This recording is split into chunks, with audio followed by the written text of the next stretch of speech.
So I mean, for people that have been living under a rock that don't know about the Westside system, can you get into a little bit of like how it was created? I mean, I know that the system you created was in response to not only your own injuries and the people around you and trying to make the best training system, but there's also this misconception that it's just for geared powerlifting.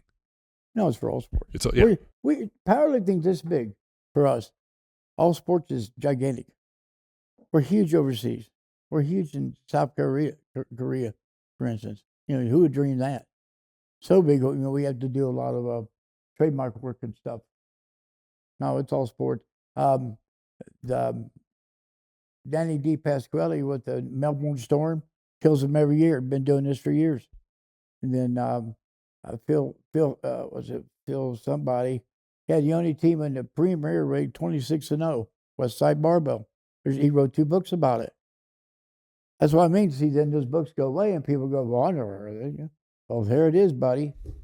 Well, I mean, even the influence in, the way I write stuff for Power Athlete comes from actually conversations we had where I remember you said, hey, I wouldn't train, because I was asking you about training football players and athletes.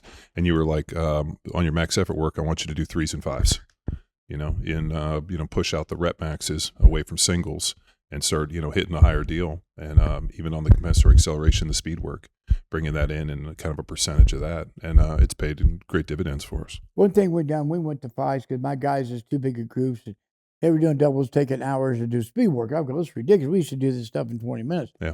So I went to 5s, and people have asked me why. But the reason is because we can move 5 as fast as 2, so we're putting out the same force, that we were with 2. So why not do it that way? And you're getting way better condition. And here's a thing I felt real strange about. Our guys, at the end of the workout, when we're like 80, 85%, could do 15 reps. People can't do that. They do doubles. They're like, you do 3. We're doing 15 freaking reps. Then we go over and do our 25 deadlifts. I said, it's all work capacity, buddy. If you ain't got work capacity, you have nothing. You win everything at the end. All sports are won at the end. Well, you got to be in shape enough and be durable enough to be able to survive the training, to be able to get to game day. And the problem is, if you don't put yourself in that crucible, you're never going to have the capacity you need to be able to survive it. Right. It's kind of like people always ask, hey, if I got injured, I was still able to play. I'm like, yeah, because I got a lot of muscle on me. And fortunately, like that's allowed me to go do this stuff. I saw your thing where it's like, weak things don't break.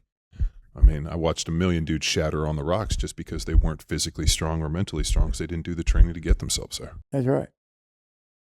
Yeah, you don't want to go somewhere you've never been every damn day of your life. You want to have already arrived there and just where it's commonplace. Yeah, well, you never want to walk out on a Sunday and think the hardest work I'm ever going to do is on this day. Yeah. You need to be able to do the hardest work in training so that when you get there, you're like, oh, shit, now I can, not relax a little bit, but believe me, it's not going to be as hard. Mm-hmm. And I think what you've done a good job of is in the training environment here, when they probably go to the meet, it almost feels like a little bit of a vacation. Oh, meets are a joke too, fair to the training is a joke. You asked, I broke my lower back. I had a top toe in the world in 1973 and 81. So what was your first year powerlifting? I actually went to meet in 66, but then when I got out of the Army in 70, I started full time. But in 73, I had the top toe in the world, the 181s. I had 670 deadlift. I remember I told myself to come out Toledo. No, there's no gear, 0. And I said, my back's indestructible. Well, I broke it doing good mornings. I'm on crutches for 10 months. So I come out of there, and that's how I invented reverse hyper. No one was going to fix me. I had to, involve myself in my own therapy. So I did all that. Then 82, I break it again during 81. And I broke it again, and I couldn't lay down for 17 weeks. All right, so meanwhile, I say, there's got to be a better way. So I bought all the Bud Connigan or whatever, And I remember he said, Louie, I don't think you want these. These are classroom books. That's exactly what I want. I want to know what the hell I'm doing. Well, that's what changed it all. The Management of Training and the Weightlifter was the first book that really helped me. It would make any weightlifter, and most weightlifters never heard the book.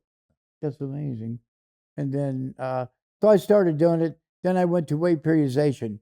Where I go, I won't confuse people. But okay, you should go 75, next week 80, next week 85, then you drop back. So you jump 5%, and you drop back 10% and start over. And it goes continuous.